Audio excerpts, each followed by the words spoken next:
ಅವಮಾನ ಹಠವಾಯಿತು. ಪುಣ್ಯವಂತ ಪ್ರಾಥಮಿಕ ಶಾಲೆಯನ್ನು ಮುಗಿಸಿ ಪ್ರೌಢಶಾಲೆಗೆ ಬಂದ. ಅದೊಂದು ದೊಡ್ಡ ಶಾಲೆ, ಅಲ್ಲಿ ಎಲ್ಲರೂ ಶ್ರೀಮಂತರ ಮಕ್ಕಳು. ಪುಣ್ಯವಂತನೊಬ್ಬನೇ ಬಡವ. ಆ ಶಾಲೆಗೆ ಸೇರಲು ಕಾರಣವೇನೆಂದರೆ ಅದೇ ಶಾಲೆಯಲ್ಲಿ ಆತನ ತಂದೆ ಜವಾನನಾಗಿದ್ದ. ಮೊದಲ ತ್ರೈಮಾಸಿಕ ಪರೀಕ್ಷೆಯಲ್ಲಿ ಪುಣ್ಯವಂತ 10 ಜನರ ರ್ಯಾಂಕ್ ಪಟ್ಟಿಯಲ್ಲಿ 3ನೇ ಸ್ಥಾನದಲ್ಲಿದ್ದ. ಪಟ್ಟಿ ಓದುವಾಗ ಈತನ ಬಗ್ಗೆ ಗೊತ್ತಿಲ್ಲದ ಶಿಕ್ಷಕರೊಬ್ಬರು ನೀನು ಯಾರ ಮಗ ಎಂದರು. ನಾನು ಇದೇ ಶಾಲೆಯಲ್ಲಿರುವ ಮಗ ಎಂದು ತನ್ನ ತಂದೆಯ ಹೆಸರು ಹೇಳಿದ. ತಕ್ಷಣ ಶಿಕ್ಷಕರು ಓ, ಹಾಗಾದರೆ ನೀನು ಜೂನಿಯರ್ ಜವಾನ ಎಂದರು. ಹಾಗೆ ಹೇಳುತ್ತಿದ್ದಂತೆಯೇ ತರಗತಿಯಲ್ಲಿದ್ದ ಹುಡುಗರೆಲ್ಲ ನಕ್ಕರು. ಎಲ್ಲರೂ ಈತನನ್ನು ಜೂನಿಯರ್ ಜವಾನ ಎಂದೇ ಕರೆಯಲು ಆರಂಭಿಸಿದರು. ಉಳಿದ ಶಿಕ್ಷಕರು ಈತನನ್ನು ಜೂನಿಯರ್ ಜವಾನ ಎಂದೇ ಕರೆಯಲಾರಂಭಿಸಿದರು. ಆ ಪದ ಈತನಿಗೆ ಅವಮಾನದ ರೀತಿ ಕೇಳಿಸುತ್ತಿತ್ತು.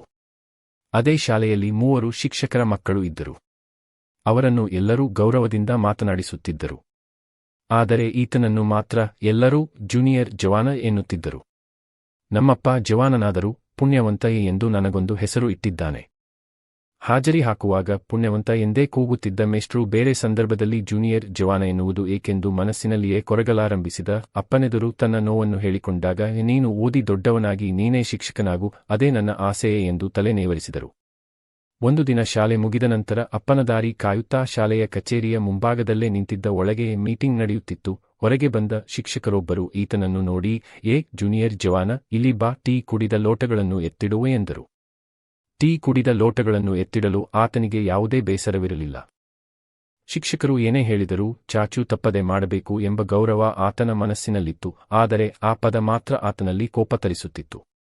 ಒಳಗೆ ಹೋಗಿ ನೋಡಿದರೆ ಶಾಲೆಯ ಆಡಳಿತ ಮಂಡಳಿಯವರು ಕುರ್ಚಿಯಲ್ಲಿ ಕುಳಿತಿದ್ದರು. ಮುಖ್ಯೋಪಾಧ್ಯಾಯರು ಹಾಗೂ ಎಲ್ಲಾ ಶಿಕ್ಷಕರು ಅವರ ಮುಂದೆ ಕೈ ಕಟ್ಟಿಕೊಂಡು ನಿಂತಿದ್ದರು. ಆ ದೃಶ್ಯವನ್ನು ನೋಡಿದ ಪುಣ್ಯವಂತನಿಗೆ ಶಿಕ್ಷಕರಿಗಿಂತ ಈ ಶಾಲೆ ಕಟ್ಟಿಸಿದವರೇ ದೊಡ್ಡವರು ಎಂಬುದು ಅರ್ಥವಾಯಿತು. ಕೆಲವು ದಿನಗಳ ನಂತರ ತರಗತಿಯಲ್ಲಿ ಶಿಕ್ಷಕರು ನಿಮ್ಮ ಮುಂದಿನ ಗುರಿ ಏನು ಎಂದು ಎಲ್ಲಾ ವಿದ್ಯಾರ್ಥಿಗಳಿಗೂ ಕೇಳಿದರು. ಡಾಕ್ಟರ್, ಇಂಜಿನಿಯರ್, ಟೀಚರ್, ಆಫೀಸರ್, ಹೀಗೆ ವಿದ್ಯಾರ್ಥಿಗಳೆಲ್ಲ ತಮಗೆ ತಿಳಿದಿದ್ದನ್ನು ಹೇಳುತ್ತಿದ್ದರು. ಪುಣ್ಯವಂತನ ಸರದಿ ಬಂತು. ಆಗ ಮೇಷ್ಟ್ರು ಜೂನಿಯರ್ ಜವಾನ, ನೀನು ಏನಾಗಬೇಕೆಂದಿದ್ದೀಯಾ ಎಂದರು.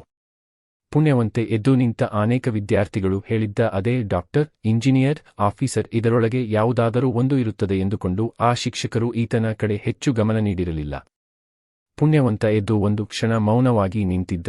ಎಲ್ಲಾ ವಿದ್ಯಾರ್ಥಿಗಳು ಈತನತ್ತ ನೋಡುತ್ತಿದ್ದರು.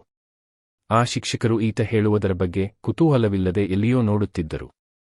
ಈತ ಸಾರ್ಟ್ ಎಂದು ಹೇಳಿ ಒಂದು ಕ್ಷಣ ಮೌನವಾದ. ಆಗ ಮೇಷ್ಟ್ರು, ಹೇಳು, ನೀನಂತೂ ಡಾಕ್ಟರ್, ಇಂಜಿನಿಯರ್ ಆಗೋದಿಲ್ಲ. ನಿಮ್ಮಪ್ಪ ನಿನ್ನನ್ನು ಹೈಸ್ಕೂಲ್ ಓದಿಸುವುದೇ ಕಷ್ಟವಿದೆ. ನಿಮ್ಮಪ್ಪನ ಹಾಗೆ ನೀನು ಜವಾನನಾಗುತ್ತೀಯಾ ಎಂದರು. ಶಿಕ್ಷಕರ ಮುಂದೆ ತನ್ನ ಆಸೆಯನ್ನು ಹೇಳಲು ಹಿಂಜರಿಯುತ್ತಿದ್ದ ಆತ ಈ ಮಾತುಗಳಿಂದ ಉದ್ರೇಕಗೊಂಡು ಹೇಳಲಾರಂಭಿಸಿದ. ನಾನು ದೊಡ್ಡವನಾದ ನಂತರ ಒಂದು ಗುಮ್ಮಟ ಕಟ್ಟಿಸುತ್ತೇನೆ ಎಂದಷ್ಟೇ ಹೇಳಿ ಸುಮ್ಮನಾದ. ಗುಮ್ಮಟ ಅಂದ್ರೆ ಏನು ಎಂದು ಶಿಕ್ಷಕರು ಕೇಳಿದ್ದಕ್ಕೆ ಅದೇನೆಂದು ಹೇಳೋದಿಲ್ಲ ಸಾರ್, ಮಾಡಿ ತೋರಿಸುತ್ತೇನೆ ಎಂದು ಒರಟಾಗಿ ಹೇಳಿದೆ. ಆ ಶಿಕ್ಷಕನ ರಕ್ತ ಕುದಿಯಲಾರಂಭಿಸಿ ಕೈಯಲ್ಲಿದ್ದ ಕೋಲನ್ನು ಈತನ ಮುಖಕ್ಕೆ ಬೀಸಿದರು. ಅವರ ಕೋಪ ತಣಿಯುವವರೆಗೆ ಹೊಡೆದರು. ಅದೇ ಸಮಯಕ್ಕೆ ಹಾಜರಿ ಪುಸ್ತಕ ತೆಗೆದುಕೊಂಡು ಹೋಗಲು ಪುಣ್ಯವಂತನ ಅಪ್ಪನೂ ಬಂದರು. ಶಿಕ್ಷಕರಿಗೆ ಅವಮಾನ ಮಾಡ್ತೀಯಾ ಎಂದು ಅಪ್ಪನು 2 ಬಾರಿ ಹೊಡೆದ.